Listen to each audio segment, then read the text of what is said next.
Hey everyone, welcome. Mondays with Matt. Matt, great to have you here. I'm actually really excited about today's topic. It's a topic that's near and dear to your heart overall, but then specifically, the area we're going to talk about is an area you grew up with in higher ed. So, the general umbrella is modernizing the various offices across the institution. How do we get offices future ready? Or how could a leader of an office get their office future ready? And I thought, let's start with the registrar's office because that's your baby and that's where you come from, right? But then over the next few weeks, I want to unpack some of the other offices with you.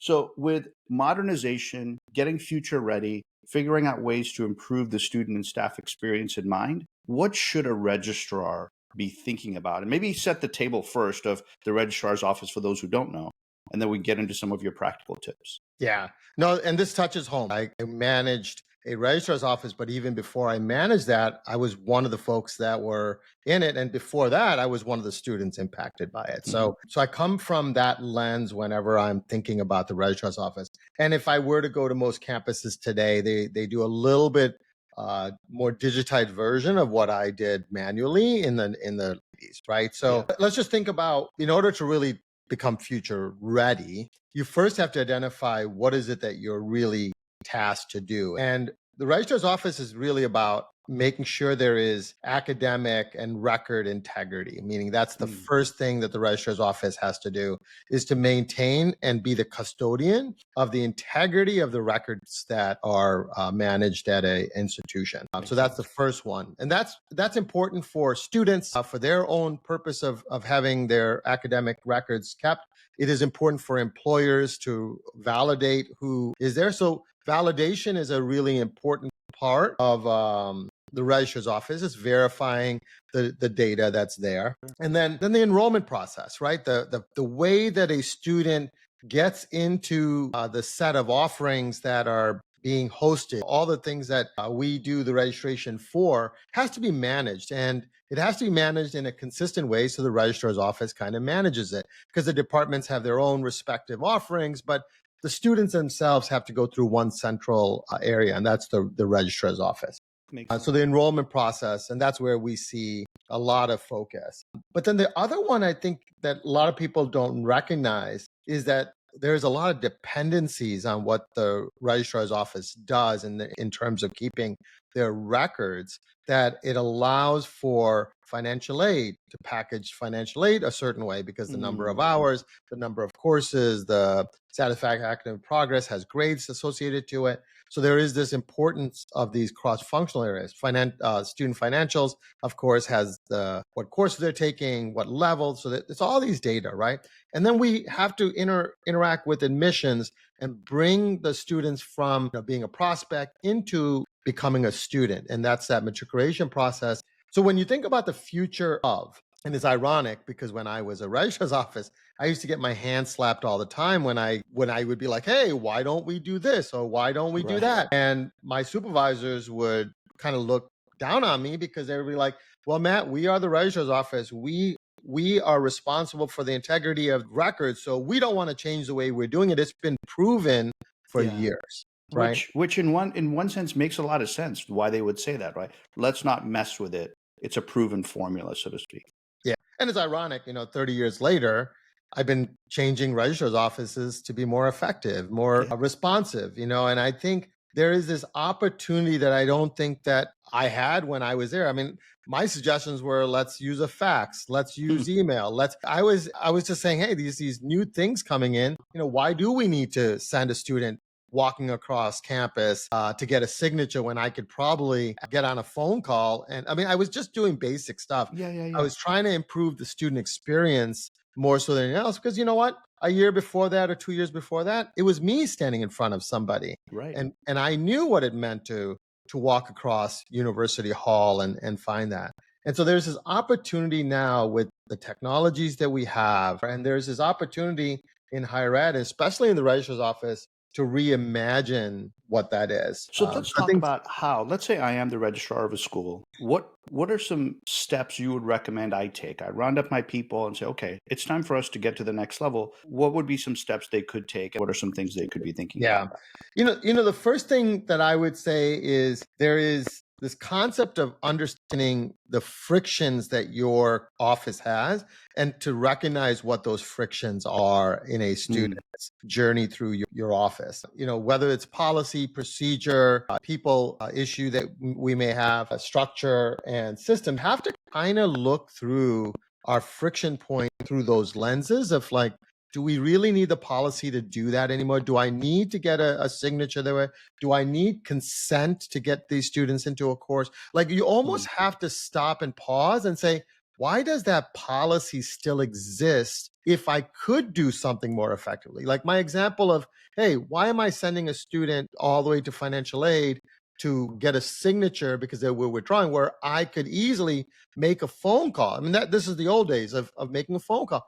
Why do we do that? It's because that was the way it was. And it's no different today. Why are we not using the technologies that allow us to create workflows? And that is probably the biggest difference in the way that I would think a future campus is going to operate. We're going to work in workflows. And the reason workflows are really a crucial element of it is it allows us to be proactive to the student, to be proactive to the institution. It allows for different units, the cross-functional elements of it, to come into play. Now, there is workflow currently in the current SISs, but it's a reactive workflow. It's not really workflow. And the actual communication doesn't even come from the SIS. It comes from another system, if that. So then, first things first, you'd recommend a registrar gather up their people and just study the student experience as it relates to the registrar's office, the different touch points. Yep. Where is the friction, right? Where is it harder for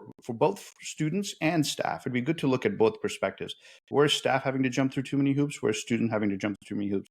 And your recommendation is do that exercise and then identify, is this friction point caused by fill in the blank, right? Policy, procedure, structure, this is how we've always done it. Or maybe it's a technology gap, whatever. So that's step one. And then you're saying also look at the workflows of the department and then start to look for what of these are cumbersome, not modern, requiring a lot of human interaction. Anything else you want to say on workflows before you go to the next one? Yeah. And the other one is there's a lot of work that we do that humans should not do. I mean, the reason the registrar's offices are not really impactful to a student's journey is they're record keepers. They are managers of lists. They are managing procedure and policy through what I would call a list. I go through this exercise and I did a think space for a pretty large IV plus where we went through an exercise, what I call structure and unstructured exercise. And this is a really important piece is while we look at the P3S2s, the policies, procedures, people, structure, and systems, you can look at that. But within the actual registrar's office, there's tasks being done. And you have to humanize people to human things. Because right now they're doing what I call structured work, which is they're rule-based, it's sequential, it's one-way conversations, it's mundane, it's a lot of data entry. I ask people to go through all of their different processes at that registrar's office. And every registrar's office is slightly different because they have academic policies and procedures that they follow. And we start to flag out the structured stuff. You know what that does, Joe? Is that it then allows us to say, where can we automate that work? Right. When can we, and how can we free up people's time, right? Because to your point, all that structured work is just killing people's time and productivity. There is no connection to the student because you're just doing a transactional activity with that student at that moment. So just let me just give you the example of a change of major. Right now, we just change a major and it reflects on the SIS and it reflects on a transcript and it reflects on maybe a degree audit of some sort, right? But that change of major is a moment that matters. And we got to have the ability for humans to interact with that student because that change of major could be very crucial in that person's why is the career student trajectory. doing it, right? Yeah. And all those kinds of questions. Yeah. Why are they doing it? What are their aspirations? Why do they feel they need to change? What is it that maybe we can guide them to different things?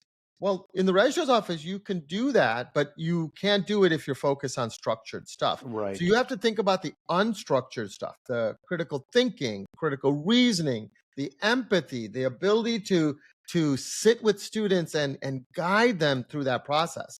And that exercise will also bring in AI into a campus much faster than they've ever realized. Why? Because AI will be able to do that structured work in a much more effective way, and allowing humans to take the interaction of that AI and allow them to become really good humans and support mechanisms for the students during a moment that matters. Transcripts is a moment that matter. No one thinks that at a registrar's office because they're just trying to stuff an envelope, send an email, put in an electronic file somewhere. But that transcript request is a moment that matters because that student is making that request for a certain reason. And you And is want anybody stopping to ask why? why? Right? Yeah. And so as a registrar, you're doing your job. You're putting your envelope, you're sending it out, you're verifying that student attended your school, that the grades are right, all that stuff. And those are important things. I'm not trying to undermine it. But as a really effective registrar's office, you have to work with that student during that moment. The higher ed is built on these silos. Oh, that's the advisor's role. That's the academic, department's role. That's the and we need to remove the barriers because students don't know the difference between a human in the registrar's office and a human in a department and an advisor. They just know you as an authority to guide them to the places that they need to go through as they come through a institution. Yeah, and to your point, the student experience breaks when the registrar's office gets notified that the student's requesting a transcript, but nobody else knows, right? There's no workflow connecting the departments to trigger somebody, even in the academic advising side, saying, hey, this kid requested a transcript. You may want to check in. Are they leaving our institution to go somewhere else? Do we offer the coursework here? Are they getting a job? Whatever. But that's a great point. And that comes back to the technology piece, right? Once a registrar starts with the friction point analysis, where are the friction points, what's caused by policy, procedure, all that, then look at what are the workflows of our department and where are there inefficiencies and where are we doing structured work versus unstructured work. Those are all designed to open the department's eyes to areas for improvement, because any place you can make optimizations there, you're giving people time back. And as you give them time back, they're able to better serve the student. Yeah. I think that's kind of my summary of listening to you talking through those things. Yeah, the two words that I would use is proactive guidance. We talk about student success as being the mantra of what we do, but really we should be thinking proactive guidance because success is defined in different ways for different people at different times, and you need to be proactive during that time. So in that proactive guidance time period, you need to inform, you need to provide communication, you need to recommend. You have to be able to show them that you are there to walk them through the journey that they are trying to aspire to. And I think if we can move towards more of a proactive registrar's office, because right now, registrar's offices are just gatekeepers of the records. And maybe the issue is there's too many offices that are built on, I do this. Maybe we need more of a holistic one-stop that allows the journey of that student, no matter where they are, to be in one place, having that interaction. And workflows allow you to do it because it triggers things, it builds things. The structured analysis removes the barrier of things that you shouldn't do and allows for humans to really be the support mechanisms, the guiders, the folks that are going to be there when the decisions have to be made as to what should they do? Why are they thinking about transferring from their institution? Matt, I think this is great. I think over the next few weeks, if it's okay with you, we'll just pick up some of the other departments and kind of give them some pointers as well. A lot of the basics will probably be the same, right? Do the friction point analysis, figure out structured versus unstructured. Where do workflows overlap with other departments where we could come together? But maybe some specific insights for financial aid and some of the other departments as well. And we'll go from there. Yeah.